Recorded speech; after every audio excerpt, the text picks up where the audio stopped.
Majority दिक्कत ये चल रही है कि 90% तो लोग मरीज हैं नहीं, पर वो सेक्स की दवाइयाँ खा रहे हैं। ऐसा कैसे हो रहा है? ऐसा कैसे हो सकता है? ये सवाल का जवाब ये है कि एक केस स्टडी बताता हूँ। 26 साल का लड़का था, नाम हम डिस्क्लोज़ नहीं करेंगे। वो 26 साल के लड़के ने पिछले 2 साल से सेक्सुअल एनहांसमेंट वास्ते दवाइयाँ खा रहा है। तो वो जिससे दवाइयाँ खा रहा है वो किसी अच्छे, मतलब चंडीगढ़ में बहुत बड़ा हॉस्पिटल है, नामी हॉस्पिटल है, उधर से वो बंदा दवाइयाँ खा रहा है। किस बिहाफ पे खा रहा है कि उसकी जो सेक्सुअल परफॉर्मेंस है वो लो है। वो करते कराते जी किसी ने रिकमेंडेशन दी, वो हमारे पास पहुंच गए। जब वो हमारे पास पहुंचे तो मैंने जैसे ऑफिस एंटर करा तो मैंने देखा, मैं कहा भाई साहब बैठे हैं, एक ऑरा बहुत पावरफुल है। वो जो मतलब बंदा बैठा देख रहा हूँ मैं, मेरे को लगा मैं कहा पूरी बातचीत है, वेल ग्रूम्ड है, लंबी दाढ़ी है, पगड़ी वगैरह सजाई हुई है, एकदम मतलब इम्प्रेसिव पर्सनैलिटी थी। तो मैंने कहा यार बाकी सारे टोकन रोको, पहले इन भाई साहब को अंदर भेजो। तो वो भाई साहब अंदर आए। वो जो भाई साहब बाहर से ऐसे दिख रहे थे, वो अंदर आती मेरे आगे हाथ जोड़ के बैठे हैं और वो कह रहे हैं कि देखो सर, पिछले 2 साल से मैं सेक्सुअल एनहांसमेंट वास्ते दवाइयाँ खा रहे हैं। दिक्कत ये है कि मेरे को अभी भी कोई एनहांसमेंट लग नहीं रही। मैंने बोला बिल्कुल ठीक है, हो सकता है कोई ना कोई ग्लिच होगा। चलो जी, वो इतनी बड़ी फाइल उनके पास, जो रिपोर्ट्स वगैरह, ये दवाइयाँ वो दवाइयाँ, सब कुछ था। और उनकी डॉक्टर ने प्लानिंग ये करी थी कि 2 साल तक हम ये दवाई खा के देखेंगे, अगर इससे सेट हो गया, 26 ईयर्स की एज है उस बंदे की, 2 साल तक हम ये दवाई खा के देखते हैं, अगर इससे हमारी सेटलमेंट आती है तो ठीक है, अगर इससे भी नहीं आई तो we'll move on to injections, अगर उससे भी ना आई तो फिर हमारे पास ऑपरेशन तो ऑप्शन है ही। उसको मेन प्रॉब्लम क्या हो रही थी? टाइमिंग इशू था या वो क्या था? मेरा भी यही सवाल था कि भाई साहब बाकी सारी बातें ठीक है, सारी केस स्टडी देख ली, ये जी फलाने हॉस्पिटल की, ये फलाने हॉस्पिटल की रिपोर्ट्स है। जब सारी रिपोर्ट देखने के बाद मैंने उससे एक सवाल पूछा, मैं कहा भाई साहब सेक्स कितनी बार करते हो हफ्ते में? उस बंदे का जवाब था, पाजी मैंने 26 साल के अंदर एक बार भी सेक्स नहीं करा। अरे एक बार भी सेक्स नहीं करा। फिर क्यों एनहेंस कर रहा है फिर वो? और 2 साल से दवाइयाँ खा रहा है। अरे उसका रीज़न है, वो जब डॉक्टर के पास गया, उसको कोई वीडियो वगैरह देखी हुई, कहीं से भी उसके माइंड के अंदर एक पीयर प्रेशर था कि मेरी इंद्री है जो पेनिस है उसका साइज़ छोटा है। अच्छा। उसके बिहार पे उसने किसी से सलाह ले ली। वो डॉक्टर ने कहा कि हाँ ये दिक्कत तेरे को है। उसने मॉनिटर भी करा, मॉनिटर करके कह दिया ये दिक्कत है। उसके बिहार पे उसको सेक्सुअल एनहांसमेंट की दवाइयाँ खिला रहा है पिछले 2 साल से। उसको लग रहा है उसका साइज बढ़ जाएगा। उसको लग रहा है उसका साइज़ बढ़ जाएगा और जो उसकी दिक्कत है वो सेटल हो जाएगी। अच्छा, इसकी स्टडी पे हमारे पास आ गए जी। अरे तो जब मैंने देखा, मैंने बोला यार पावरफुल ऑरा क्यों दिख रहा था, वो तो बात क्लियर हो गई, क्योंकि जब सेमन निकला ही नहीं बॉडी से तो ऑब्वियसली वो एक ऑरा के अंदर बंदे का माइंड सेट वैसा होता है, बंदे का किरदार वैसा हो गया, वो एकदम सीधा किरदार बंदे का, और वो दाढ़ी वगैरह शुद्ध पर्सनैलिटी दिखे, तो वो तो मेरे को बात क्लियर होगी। मैं कहा 26 साल की एज है पर पर्सनैलिटी गुड है, ठीक है, सारा कुछ हो गया। तो मैंने उससे पूछा, मैंने कहा भाई जब रिलेशन ही नहीं बनाया, तेरे को कैसे पता तेरे में कमी है? सही बात है। तो वो कहता है यार मैंने डॉक्टर को दिखाया, डॉक्टर कहता है तेरे में कमी है, उसके ब्याह पे मैं दवाइयाँ खा रहा हूँ। अरे अब ये सिर्फ रायता जो फैला है, ये सिर्फ उस बंदे के दिमाग में नहीं है, सेम चीज़ उसकी फैमिली को पढ़ाई गई है कि आपके बेटे में ये दिक्कत है। उसकी मदर भी कंसर्न्ड है, उसके फादर भी कंसर्न्ड है, उसकी सिस्टर भी कंसर्न्ड है, ये भाई साहब खुद भी कंसर्न्ड है। और बंदे का कैरेक्टर इतना सॉलिड है कि कभी किसी लड़की की तरफ उस बंदे ने कहता मैंने आज तक गंदी नज़र से देखा नहीं, कोई मेरे अंदर शर्म नहीं है, मैं जिससे हाथ मिलाना मैं जी सद के हाथ मिला सकता हूँ, क्योंकि नेगेटिविटी नहीं है दिमाग में, वो और है उस बंदे का। तो मैंने जब ये चीज़ पकड़ ली तो मैंने उसको बोला, मैं कहा भाई तू पेशेंट नहीं है। वो पैरों के नीचे से ना ज़मीन निकल गई उस बंदे के। वो कहता है यार पेशेंट नहीं है, पिछले 2 साल से दवाइयाँ खा रहा हूँ, आप कह रहे हो पेशेंट नहीं है। वो जो डॉक्टर बैठे इतने बड़े हॉस्पिटल में वो कह रहे हैं तू पेशेंट है, तू मरीज है। इतनी मोटी फाइल बन चुकी है। हाँ, इतनी मोटी फाइलें बन चुकी हैं। 2 साल हो चुके हैं, 365 × 2 हो गए जी। रोज की एक गोली भी मान के चलो तो कितनी गोलियां खा चुके हो। सारा केस हमारे सामने आया। तो मैंने उसको बोला भाई तू पेशेंट तो नहीं है, तू निश्चिंत रहे। जब मैंने उसको बोला कि तू बहुत पावरफुल है, तेरा करेक्टर बहुत शुद्ध है, सारी चीज़ उसको गाइड करी, तो उसको एक अंदर से बिलीव आ गया। वो कहता है यार ये सवाल मैंने खुद से कभी पूछा ही नहीं। जब मैंने ये सवाल पूछे नहीं तो अगले को मौका मिल गया फ़ायदा उठाने का। अगले ने मौका उठाया रहा था, जैसे हमने पहले भी डिस्कस करा था लास्ट वीडियो में, कि जिसने पैसे लगा के अपनी डिग्रियां पूरी करी हैं वो तो पैसे निकालेगा, किसी भी साधन से निकालेगा। तो इसलिए इसी चलते हुए नौजवान कह लो, बुज़ुर्ग कह लो, यूथ कह लो, इन सब का शोषण हो रहा है। शोषण कैसे हो रहा है? क्योंकि आप अपने आप से सवाल पूछ के ही नहीं जा रहे हो।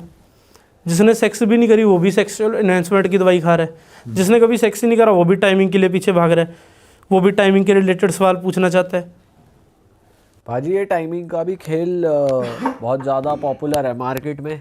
हाँ जी। तो आपके पास जब लोग आते हैं कि मेरे को टाइमिंग इश्यूज है, मेरे को जल्दी हो जाता है, तो आप क्या बोलते हो उनको? कैसे, या मतलब कौन सी स्टेज ऐसी भी होती है जब मेडिसिन एक्चुअली हेल्प करती हैं उसके? सबसे पहली बात ये जो टाइमिंग का सिनेरियो है उसके अंदर सबसे बड़ा मिथ ही ये होता है कि बंदे के साथ दिक्कत तब शुरू होती है जब बंदा खुद को कंपेयर करता है किसी और के साथ। हम 4 लोग बैठे हैं, आप मैरिड हो? नहीं भाई, नहीं हो, है ना। अब जो बंदा मैरिड है वो बंदा कह रहा है चलो आपके रिलेशंस होंगे, कहीं भी आपका रिलेशन बनाया, आपने कहा जी मेरा तो आधा घंटा लगता है, आपने कहा जी मेरा 10 मिनट लगते हैं, आपने कहा जी मेरे 15 मिनट लगते हैं, मैं टेंशन में आ गया मेरे तो 5 मिनट लग रहे हैं, मैं तो विपता में पड़ गया ना। मैं तो अपने आप वो सवाल नहीं पूछ रहा कि नहीं यार हर बंदे का डिफरेंट हो सकता है, सीधा रिलेट कर देगा मर्दानगी से। मैं तो अपने आप को उस पे ले गया, ईगो पे ले गया कि यार कि मेरे को इतनी मेरा तो जल्दी- नॉर्मल टाइमिंग ये है। हाँ। अब मैं बोलने में भी डर रहा हूँ कि ये चीज़ बोलूँगा ये तो हंसेंगे। हाँ। उस चीज़ के चलते हुए आगे आपको इंट्रोड्यूस हो गए हकीम, वैद, डॉक्टर, जितने दीवारों के ऊपर लगे हुए हैं कि अपने टाइमिंग बढ़ाओ, साइज़ बढ़ाओ, ये बढ़ाओ, वो बढ़ाओ, ये सब स्कैम है। अच्छा, जब तक आप अपनी पुष्टि नहीं करते, जब तक आप अपने आप को स्टेबल करके नहीं देखते कि हाँ यार हर बंदा डिफरेंट है। दूसरी बात, हम कहते हैं जी आधा घंटा टाइमिंग होनी चाहिए। हम एक मेडिकल फील्ड में क्या कर दिए कि 5 से लेके 8 मिनट तक आपकी रिलेशन टाइमिंग होनी चाहिए, एवरेज टाइमिंग है। पर इसका अब साइड इफ़ेक्ट क्या है? जिसकी तो 8 मिनट से ज़्यादा है वो वैसी भगवान है, जिसकी 5 मिनट से भी कम है पर उसका जो पार्टनर है वो सेटिस्फाइड है, वो वैसे डिप्रेशन में। तुम्हारा पार्टनर सेटिस्फाइड है, तुम्हारी टाइमिंग 3 मिनट, तुम्हें कोई डॉक्टर की जरूरत है? नहीं, यहाँ तो सब ठीक है, सब तो पार्टनर ठीक भी है। सेटिस्फाइड है, बात सब खत्म सही होगी। है, हाँ। 5 से 8 मिनट ये आइडल टाइम बता रखा है क्या? गूगल पे सर्च कर लो आप, अभी सर्च कर लो आप एवरेज सेक्सुअल टाइमिंग कितनी आती है। फिर दूसरी बात इसमें ग्लिच क्या है, जो पोजीशंस हमारे को इंट्रोड्यूस करी गई हैं, चाहे वो थ्रू पोर्नोग्राफी कह लो, चाहे थ्रू मतलब हमारे कह लो पीयर प्रेशर में कह लो, ये सारी गलत है। जो जेन्युइन पोजीशन है वो यही थी कि हमेशा जब भी आप रिलेशन बनाओगे लेडी ऊपर आएगी, आप कभी ऊपर नहीं जाओगे। अच्छा, ये एक जेन्युइन जो तरीका है रिलेशन बनाने का वो यही है। अब एक बात समझो कि जिस इंसान के चित्तड़ा का जोर लग रहा है, चित्तड़ समझते हो आप? हिप्स का जोर लग रहा है, जिस आदमी के हिप्स का जोर लग रहा है, चित्रणा, ठीक है, जिस आदमी के पट्टों का जोर लग रहा है, थाइस का जोर लग रहा है, जिस आदमी की बैक का जोर लग रहा है, जिस आदमी की चेस्ट का जोर लग रहा है, जिस आदमी का हार्ट का जोर लग रहा है, जल्दी थकेगा कौन? वही थकेगा। और लेडी क्या कर रही है? रेस्ट। रिलैक्स। फिर लेडी सेटिस्फाई कैसे होगी? तो मिशनरी पोजीशन जो आप कह रहे हो कि वो मेरे को नाम नहीं पता, आपने नाम ले दिया जो आप भारी भरकम। वही है ये जिसकी हाँ, मतलब जिसके अंदर लेडी ऊपर आती है, मैन ऑन टॉप। जब बंदा ऊपर होता है तो जो पोजीशन है वो सही नहीं है, वो बिल्कुल भी सही नहीं है। किसी भी पोजीशन के अंदर अगर बंदा ऊपर जा रहा है वो खतरनाक है। अच्छा, वो आपको आज नहीं तो कल आपको अंदर ही अंदर एहसास करा देगी कि आपके अंदर कोई वीकनेस है। अच्छा, एक बात समझो, आप सुबह से लेकर रात तक, जितने भी बंदे इस वीडियो को देख रहे हैं, आप सुबह से लेकर रात तक अपनी इंद्री को ऊपर नीचे करते रहो, रिलीज होगा उससे? हाँ होगा। सिर्फ ऊपर नीचे कर रहे हो। डिपेंड कर रहा है वैसे करते कैसे, कर कैसे रहे हो आप, क्या कर रहे हो? बस ऊपर नीचे हो रहा है। हाँ, बस यही करना है। जो स्किन है उसको ऊपर नीचे करते रहना है। नहीं फिर तो क्या ही होगा। नहीं होगा ना। रिलीज कब होगा? जब वो प्रॉपर पेनिट्रेशन होगा या प्रॉपर साइकोलॉजिकली आप इमेजिनेशन में जाओगे कि कुछ हो रहा है, उस तरह की चीज को सोचोगे, कुछ अपनी आप आपकी बीती फुल सोचोगे। बॉडी, आपकी फुल बॉडी उस तरह के जोन में जाएगी। हाँ, ठीक है जी? इमेजिनेशन, आपके ग्लूट्स टाइट होंगे, हाँ। थाइज में एकदम ऐसे जकड़न आएगी। जब रिलीज करोगे तो पूरी बॉडी ऐसे हो जाएगी, हाँ, फिर रिलीज होगा। ठीक हो गया जी?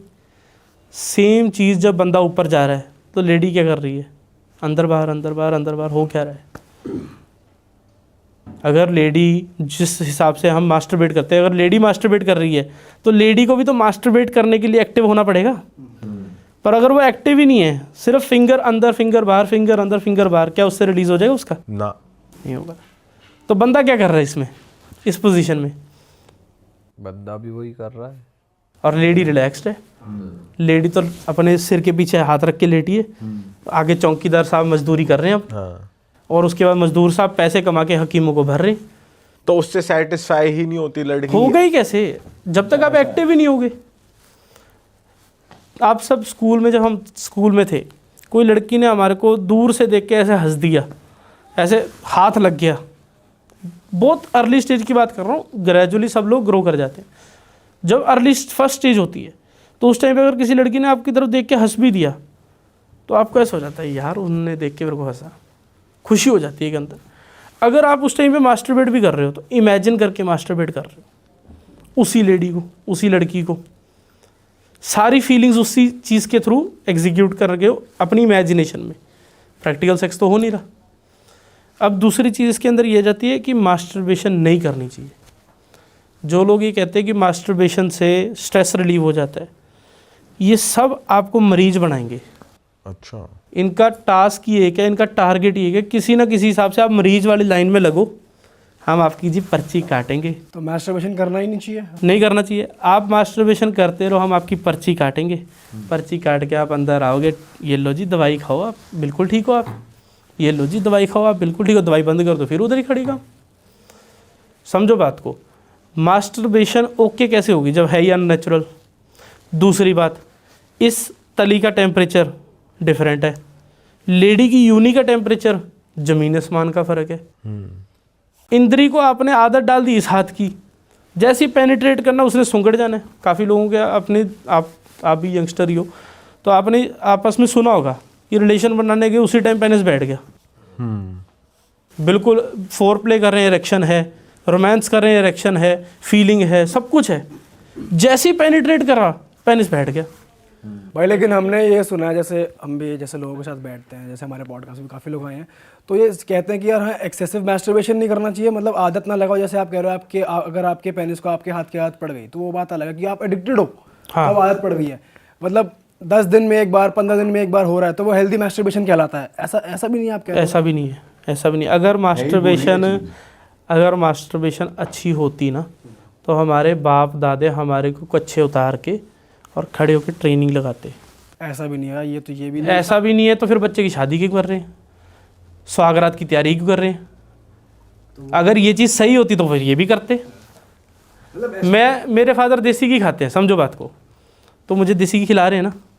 ये तो अलग चीज़ हो गई ना, वो अलग चीज़ कैसे वो होगी? खिलाना हो गया और वो कुछ सिखाना हो गया, वो तो हाँ अलग ही चीज़ ठीक है, अब सिखाना हो गया। अब ऐसे इंडियन पेरेंट्स तो सेक्स करना भी नहीं सिखाते भाई। पाजी आपको सेक्स करना नहीं सिखाते, फिर शादी कर रहे हैं ना आपकी। पर वो एक बात समझो, नहीं, शादी कर पर रहे हैं ये आपकी। थोड़ी बताते हैं, जैसे आप बता रहे हो मिशनरी अच्छी नहीं है, ये सब एजुकेशन कहाँ देते हैं पाजी इंडियन यही तो ग्लिच है। अगर ये चीज़ आपके पेरेंट्स आपको बता दें, आपको मेरे जैसे बंदे की जरूरत है? वो तो फिर नहीं, उन्हें खत्म होगी ना। नहीं पता अब होती तो ये होगी। चीज़ अलग हो गई ना, जैसे आप कह रहे हो कि अगर मास्टरबेशन सही होता तो हाँ। आपके पेरेंट्स खड़े होकर आपको सिखाते, हाँ बट ये चीज़ यहाँ पे लागू नहीं हो रही है। क्वेश्चन कैसे? ये कैसे? सेंस नहीं बना रहा। बताओ जैसे कैसे नहीं बना रहा? सेक्स भी तो एक अच्छी चीज़ है, बट वो पेरेंट्स फिर भी नहीं सिखा रहे हैं, पर आपकी शादी तो करा रहे हैं। तो वो फिर भी थोड़ी ना सिखा रहे हैं सेक्स करना। सिखा तो नहीं रहे, आपकी शादी भी करा रहे हैं, आपकी स्वागरात के लिए कमरा भी सजा रहे हैं, आपसे बच्चे की उम्मीद भी रख रहे हैं, सब कुछ कर रहे हैं। बट वैसे चलो ये हम एक अलग टॉपिक पे चलेंगे, बट बायोलॉजिकली हमने ये सुना है कि अगर 10-12 दिन या 15 दिन में बंदा एक बार मास्टरबेट कर रहा है तो वो हेल्दी है। भाई जी ये गलत है, बेवकूफ़ बनाया जा रहा है। अच्छा, लगे रहो, करो, कंटिन्यू करो।